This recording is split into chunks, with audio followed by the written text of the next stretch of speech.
The universe is night. Most of it is cold, dark, nothing, punctuated by occasional bright lanterns. But the universe is not the Blackest Night, when the death god Nekron unleashed the power of the Black Lantern and ushered in the creation of a new core. They spread death across the galaxy until they were met by a united force of lanterns, the Color Corps, led by a Green Lantern, Hal Jordan. Even his most bitter enemy, Thaal Sinestro, battled at his side with his yellow ring of fear. As the fight raged on, Sinestro called upon the power of life itself, and he became the first White Lantern. When the universe's moment of need, he chose to share the power, and the Black Lanterns were defeated, and Hal Jordan saved the day once again. But this is not that story. This story is the blackest one.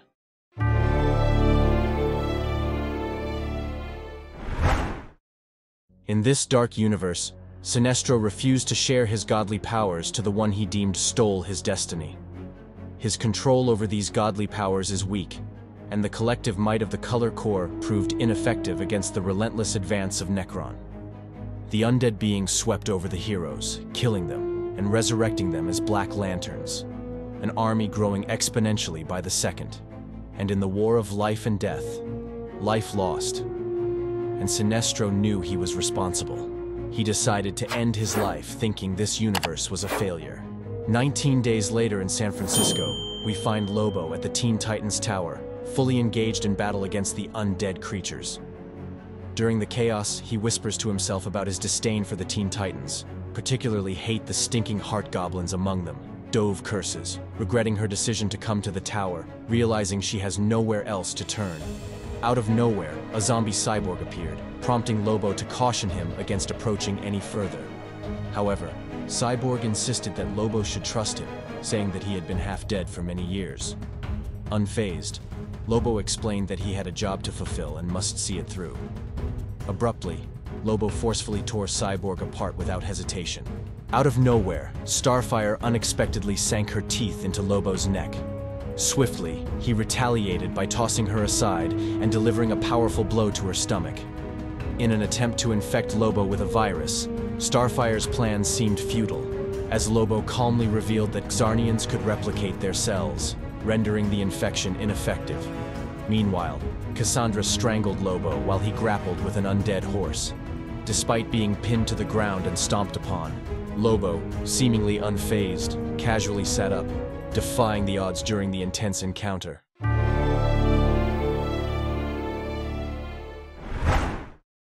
Abruptly, Sinestro halted the ongoing battle, unleashing his potent White Lantern abilities.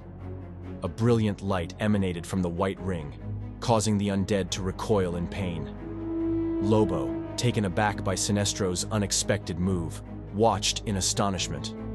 Meanwhile, the Black Lanterns pleaded for release, expressing their desire to avoid the relentless cycle of death and rebirth. Inquisitive, Lobo questioned Sinestro about his motive for being there. Sinestro responded, revealing that he had detected Dove, the sole living woman on Earth, bearing the potential to be the key to resolving the crisis.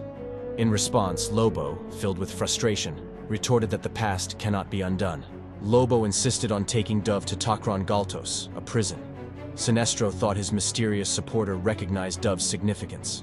Despite surviving for weeks, Dove refused to be dictated to. She commanded Lobo to leave, emphasizing the need for Sinestro's power against the Black Lanterns. Together, they raced away from Earth into space. Sinestro advises Lobo and Dove to manage their emotions, especially fear and anger. He clarifies that the Black Lanterns draw power from the emotional spectrum manipulated by Nekron, accepting their dreadful transformation. Despite the transformation, they still desire a connection they aim to control.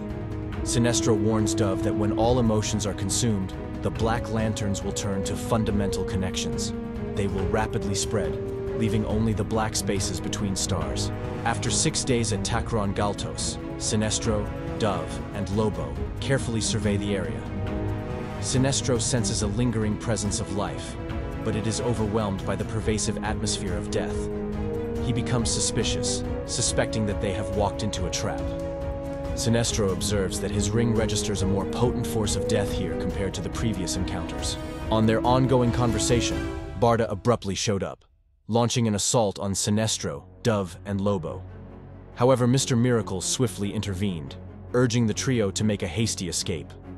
Sensing an opportunity to connect with Dove, he conveyed his insight into countering their adversary by harnessing the white light creation. As the unparalleled escape artist in the cosmos, scot-free's intelligence and cunning were assets that Sinestro acknowledged. Emphasizing Dove's ability to wield the white light creation, Mr. Miracle expounded on its potential to counteract the Black Lantern and expel its insidious influence. Proposing a strategy, he outlined the plan to locate the white light of creation from the source wall, utilizing the source light to either cleanse the entire universe or eradicate the Black Lantern infection. This innovative approach offered a glimmer of hope, prompting the team to consider the unconventional solution in their fight against the impending threat. The majority would succumb to the overwhelming power, yet Dove, the living conduit for that immense force, seamlessly channels it. It's akin to water and electricity effortlessly flowing through her. This unique connection allows her to tap into the source of energies governing all creation, enabling her to eradicate the presence of Black Lanterns throughout the entire universe. Barda skillfully traced their whereabouts utilizing boom tubes, swiftly arriving as if propelled through the air and guided by the avatar of Nekron, the dark side. With a formidable entrance, he unleashed mega beams, clearly targeting Lobo for destruction. A fierce battle ensued, marked by relentless duplications on both sides, creating a chaotic and intense conflict.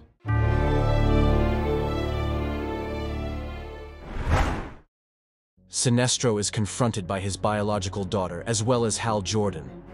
He ultimately uses his White Lantern power for a second and gates them back to their normal selves, and then apologizes and spills the beans and says, sorry, he doomed their universe to the Black Lanterns conquering everything.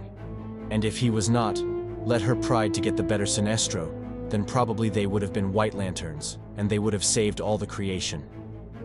But he thinks he was a fool, that he destroyed everything that matters. Dove has been constructed by harnessing the white light creation, and Scott-Free was never told what would happen.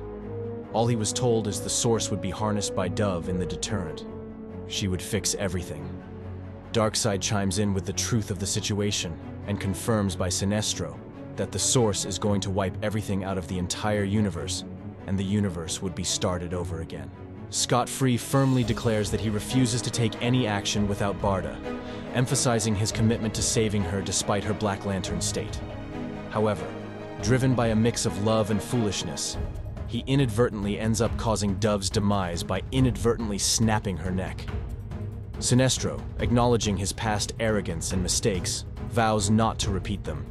He concedes that Jordan was right about his prowess as the greatest Lantern ever.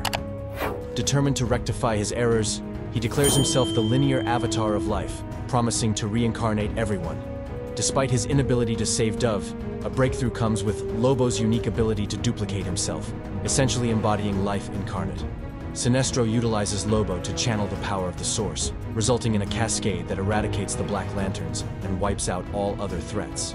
The creation wave spilled forth from the source wall like a deluge from a shattered dam. At several million times the speed of light, it washed over every Black Lantern ring-bearer, stripping their corpses of the dark energies that sustained them, leaving behind cold bones and ash, until it reached ground zero of the infection, the planet Earth. Annihilation of the plague was only the beginning of the wave's effects. From death sprang new life. The creation wave accelerated evolution on every world in its path for select single-cell organisms, raising them out of the primordial ooze, filling their veins with blood.